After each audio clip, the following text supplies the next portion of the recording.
Okay, all right. Good afternoon. So injury report update here for you. So Cam has a foot and an ankle. He'll miss some time. No word on the timetable exactly right now. We will bring some punters in to take a look at him, and then we'll go from there on that. So as far as Ed and Matt and Spencer, they're all heading in the right direction. I'll know more as we get through tomorrow and then into Wednesday morning as to their status for this week. We'll probably have to take it one day at a time. And then the guys on IR, again, those decisions will be made at the right time. Conversations will be had. So we'll go forward with that in mind. And then I think that's all I have, unless you guys have any questions on injuries at this point. So. On Ed, I know it's early and you said it's going to be day by day, but are you hopeful that you can practice on Wednesday? Yeah, we'll see. Like I said, just have to see where it goes here and just take it one day at a time. With the guys on injured reserve, Max, Tyler, you mentioned the right time. They're obviously all now eligible to return to the active roster. I don't know. I guess when is the right time? No, you want them all back as soon as possible. You just have to, there's other parts of that conversation though that are important and one thing affects another. So, number one is them getting healthy enough to be back. One, and then two is what is the next move, the corresponding move after that. Along those lines, do you know if any of them are healthy enough to return as soon as this week? Yeah, I don't have great word on that. Nate's been working through just the day after the game at this point, so we'll connect, I'm sure, later tonight. And then the secondary part of that is you do face some tough decisions, not only in terms of just the active roster to make room for those guys, but then also, when the injured players, Ed and Matt, are healthy enough, who's up, who's down. How much have you concerned yourself with that, as opposed to the day-to-day getting ready for the next week's game, because you have these looming decisions here that are pretty big? Yeah, all part of the job. I mean, it's you want as many of our starters back as possible. You want everyone as healthy as possible. You want them back too. It's obviously we have limits on the active, and then obviously limits on the game day roster as well. So that's part of the ebbs and flows of the season in terms of injuries and getting players back, but also part of trying to figure out what our best 11 are, what our best 22, whatever it is. So it's trying to continue to adjust and tweak and get it to where we're playing our best football. How would you assess your defense's performance facing these mobile quarterbacks in terms of not giving them too much time to throw and containing them in the run game? Yeah, in the quarterback run game, or what are you referring to? Quarterback.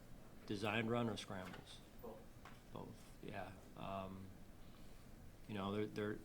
It's a new trend in the NFL, or evolving trend, I should say. And I thought yesterday we did a good job when they were in the drop back game, but there were times where we gave them some space up the middle, in particular in the pocket, and we call it a quarterback trap. So you got 4 rushers or sometimes 5, and you try and build a trap, and that trap has different kind of cornerstones to it. We didn't always execute that, in particular early in the game, but I thought it got better as the game went on, and I was encouraged by what I saw at the end in terms of the way they closed the game out in the drop back game. And the defense, I thought, had 4 or 5 really tough starting field positions to deal with yesterday, and they handled them extremely well. You mentioned after the game that you thought the tackling probably could have been better at times. Did that show up in your film review Yes, as well? yeah. And that's something that you're always chasing, the perfect game in terms of tackling. It's never going to be perfect, but we've got to do a better job. That first touchdown run, in fact, was not anywhere near the way we're capable and want to tackle. So that's a standard that needs to continually be met week in and week out. It's a base fundamental of playing good defense and playing good special teams. Everybody talks about red zone challenges, or offenses challenged in the red zone and how things get tighter. What are the challenges of being backed up inside your own 15 and 10, and the struggles that the offense seemed to have, unable to flip the field Yeah. on that first Well, half? that was a tough couple of series there, and when I mentioned complimentary football, and at halftime I mentioned to the team playing as a team, and one side feeding the other. And we got the takeaway there before half, and then we end up backed up, and we got to get ourselves out of there. So it wasn't a good series or two for us right there, and when you're punting the ball back, or we turned the ball over one time there too, it makes for tough sledding for the defense. So we got to work better in concert with one another and in a more complementary way. How comfortable are you with James Cook's increased usage and snap counts, and that he can hold up to that demand and workload? Yeah, James is off to a good start. We know what he can do, and it's never one player, especially when it comes to the running back position. So we've got to continue to get all three guys in the fold and helping us. What's led to Ray maybe not being as involved early on? Ray Davis? Well, I think, again, it's probably true of any position.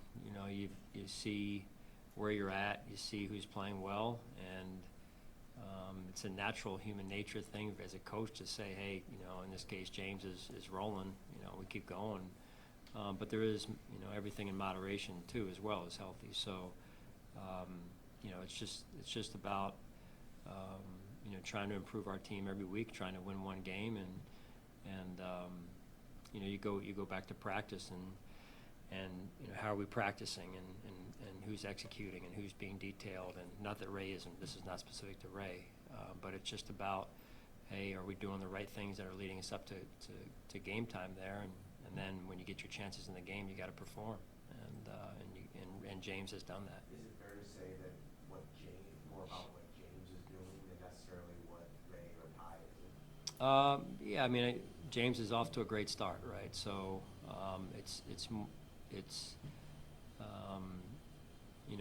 that to a certain extent, but it's also just overall, hey, how can we keep everything in moderation so that James can stay healthy the whole season? I think that's important to know too as well. Coach, you made some changes in your return personnel. Did you get some of what you were hoping to get out of that with those changes, or?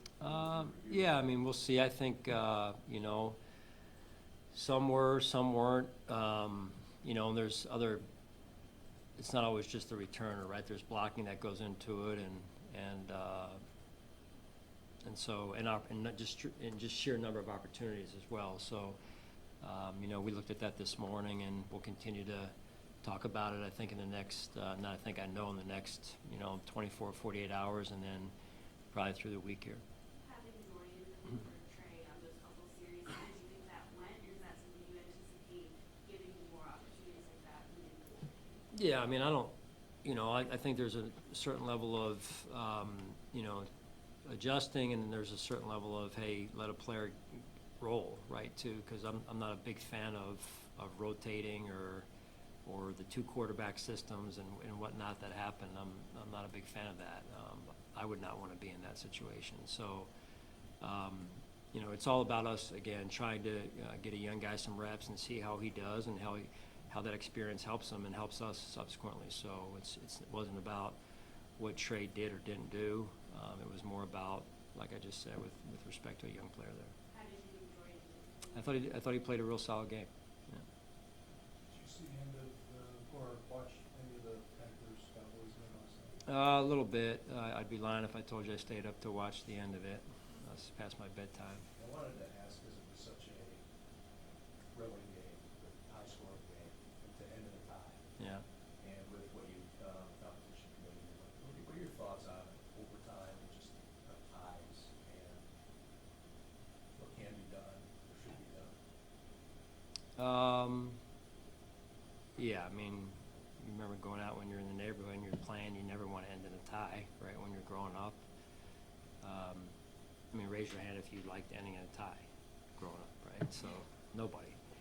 So, but I do think there's an element of, hey, you played it through, and this is the regular season. It's not that way, obviously, in the playoffs for all the right reasons, and so there is an element of player safety involved in that, I think, too, from the standpoint of getting ready for the next game. And when you play a certain duration and you end in a tie, then sometimes that can work in your favor. Do you think the college system could work in the NFL? I don't know. That's probably a longer conversation than we have time for, Tim, really. But I do like the fact that there's a lot of overlapping rules between college and pro. There are some that are different in this case, like overtime, but they have their reasons, and we do too. There was a lot of talk about Dalton Kincaid and how we approached the offseason after inconsistencies last year. How have you seen him respond, especially now, that we're 4 weeks into the season and what he's produced? Yeah, I think he's had a good start to this season. I really do.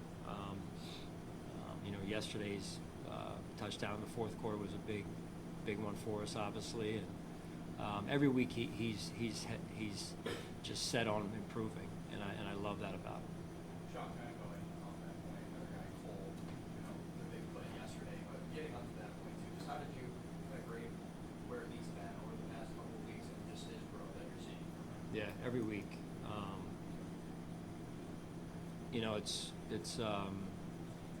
I think it's yesterday was a great moment for Cole. Great moment for our team as well. Don't get me wrong, but when you have a young player that, you guys know it, you question him, and he got off to a little bit of a rocky start, but he has stayed focused and disciplined, and he's worked his butt off, and worked alongside Coach Dana, and they've done a great job. And Cole's play has ratcheted up each week, preseason and now in the regular season. So, which with still a lot of the journey ahead of him in this young career that he's in. So, his teammates have stood by him and supported him, and his rapport with T-Rap is really good. And it was just great to see him make a play like that. I mean, that was a big-time play and a big-time moment of the game, and those are the plays, quite honestly, we need to be made, and he made it. You mentioned that you had an interception practice this week where you went short-term, and I don't know what you do based off the situation on Sunday. I know there was a penalty that changed it. Yeah. Just how satisfying is that to know, okay, what we're doing in practice is translating directly to the game right now? Yeah. Well, you hope that's the goal for practice. That we, as much as possible, as a coach, when you lay out the schedule, you're like, how much of this applies to real life on game day? And that's one example. And the way he attacked the ball in practice was a different type of throw, but the way he attacked the one in the game, you do see the application, and when you get that, that's why you practice, right? It's not for 2 hours out there just to wear the players out. It's for 2 hours of true direct application to game day. It was the second last drive for the Saints on offense. You went with Shaq Thompson instead of Dorian, who played most of the game. What went into that decision? And then Shaq in general, on that series, he made a really big play. I think it was on a 2nd and 10. Mm-hmm. What did you see from him when he was in the game? Yeah, football player. He's a football player. He plays the position the way it's meant to be played, and I think a lot of our younger linebackers just watch him how he plays the position, and they'll learn. So was it just a decision, hey, let's get him on the field, see what it looks like? Was it anything that Dorian was doing? No, it wasn't anything Dorian was doing wrong. It was just more at that moment what we felt like, and I think Dorian had a little bump at that point as well. So I think it was availability as well baked into that. What did you see from Vandermark yesterday, stepping in for Spencer? Yeah, he's got big shoes to fill. No pun intended on that, but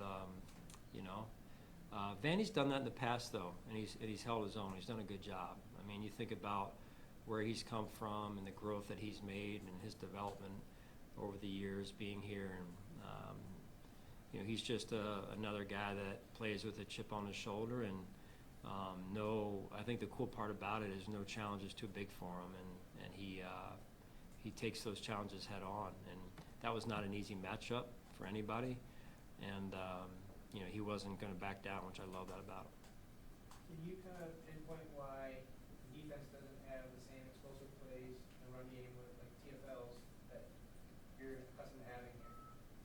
Give me more specific what you're asking about, So and usually- and your information, please. So, NFL Next Gen stats, so usually. Thank you for stating that. Usually you're near the top of the league in run stuff percentage.